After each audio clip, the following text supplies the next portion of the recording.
Good day mga ka-istorya. Panibagong video na naman ang ating gagawin. So samahan nyo kayo mga ka-istorya. Bali iikot tayo sa Hala-Hala Loop. Nasa siya 130 to 40 kilometers from dito sa may meet up namin sa may Barkadaan Bridge, Taytay, along Taytay. So meet up namin is 5:30. Ride out na rin kami ng nasa 5:40 AM. So siguro after lunch kami makakawin nito, mga alas 3, alas 2 na. Sana mas mapaaga pa. Ito na yung year end ride ng 2025. So let's go, medyo madilim-dilim pa ngayon. Ingat sa atin. Nandito na tayo ngayon sa 7-Eleven sa may bandang Morong. So ito yung lagi namin hinihintuan dito kapag magteteresa kami na biyahe. Pero ngayon pupunta kami ngayon sa Hala-Hala. Bali aon tayo ng Pililya, tapos liliko tayo pa Hala-Hala. So titignan namin kung ano yung malapit na ruta doon. First time namin maglulup ng Hala-Hala ng Pa-Clockwise. So tara. So time check is 6:34 AM na. Nakaka 25 kilometers na tayo. So meron pa tayong mga 100 plus kilometers para sa biyahe na ito. Ayan, sama natin si CJ ang kanyang bike. Ay hindi, ito pala yung bike ni CJ.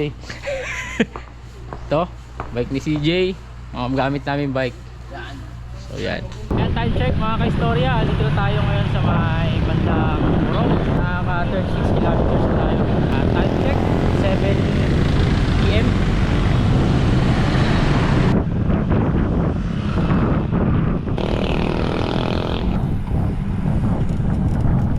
Ano yan? Right ng may yaman.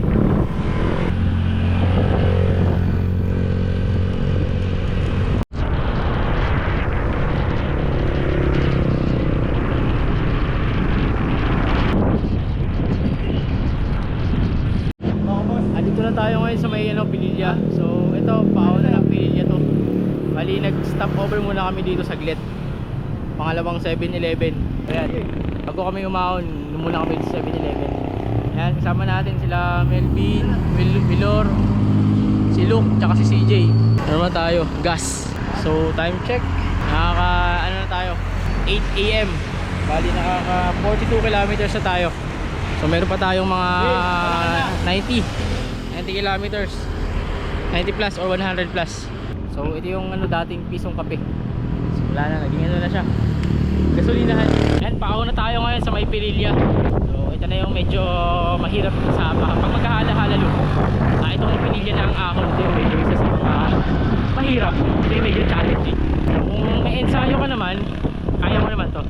Pero kung medyo wala kang ensayo tapos magkahala-hala loop ka, yan, makakaramdam ka talaga ng mga matinding ahon dito. Tara, go.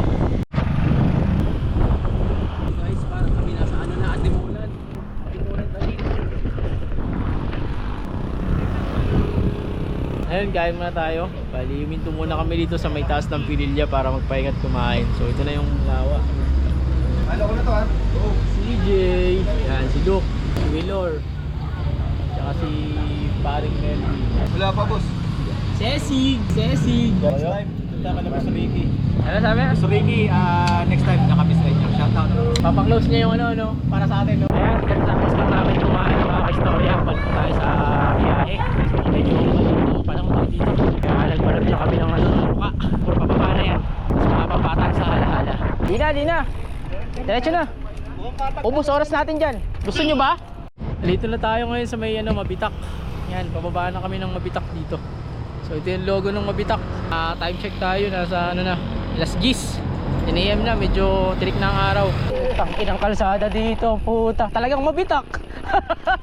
Puta, sakit sa kamay. Gusto ko yung ahon, ayoko ng pababa.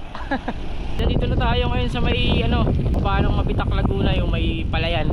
Meron kaming lilikuan dyan ng pakanan, yung J. Rizal Street, para makapunta ng Hala-Hala. So medyo mahaba yung Hala-Hala. Mainit-init na. Katirigan na ng araw. Ayan, pakanan tayo dito. So sarado din pala. So dito tayo, kakanan tayo dito sa Hala-Hala. Ito na talaga yung Mabitak na landmark dito.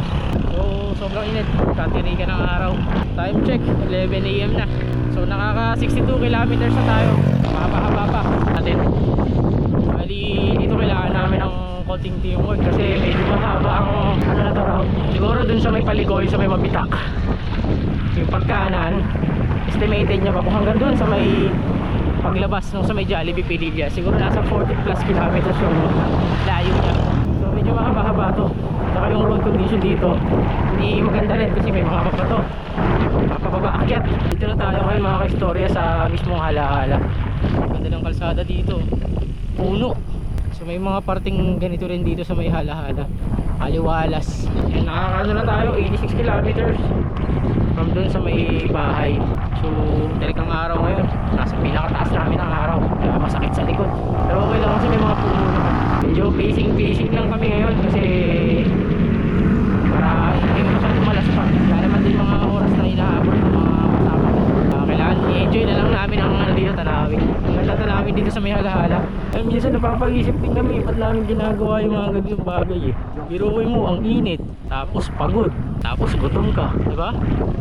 Ang gusto mong gawin yung mga ganong bagay. So siguro dahil na-enjoy namin yung mga ganito, kaya ginagawa namin siya kahit hindi kami komportable. Kasi alam namin mayroong epekto sa katawan, tsaka yung mental toughness na nakakatulong din to. Kung kahit hindi ka komportable yung isip mo, pero kailangan mong gawin siya. Mga ganong bagay ba? Pagos na to. Bali yun ang mga istorya, pahinga muna tayo dito. Yan. So, pag na yung ating mga kasama, pati rin ako, CJ Bike ko, hello, map check. Mga 10% pa lang to. Map check. So medyo mahaba-haba pa, meron na kami nakaka 80 plus kilometers na kami. So, medyo tirik ang araw eh, oh. Hirap. Mahirap pag tuloy-tuloy. Bali dito na tayo ngayon sa may 7-Eleven Pililla. Ayan. Nakaka 105 kilometers na kami. Ayan, Melvin, look. Hindi na lang, makakauwi na tayo. Konti na lang, may mababato ng kaldero. Dito ko natatapusin ang aming video mga kaistorya. So inabot kami ng gabi sa aming pag-uwi. Medyo nagkakaiwan na kami sa parting ito dahil medyo pagod na yung iba at laspag na kami. So ito, nagpe-pacing na lang ako dito ng 30 to 35. Minsan nagko 40 para mahila ko si Melvin dahil hinahanap siya sa kanilang bahay. Kailangan niyang makauwi ng mas maaga sa amin. So hanggang dito na lang mga kaistorya. At hanggang sa muli. Peace out mga kaistorya.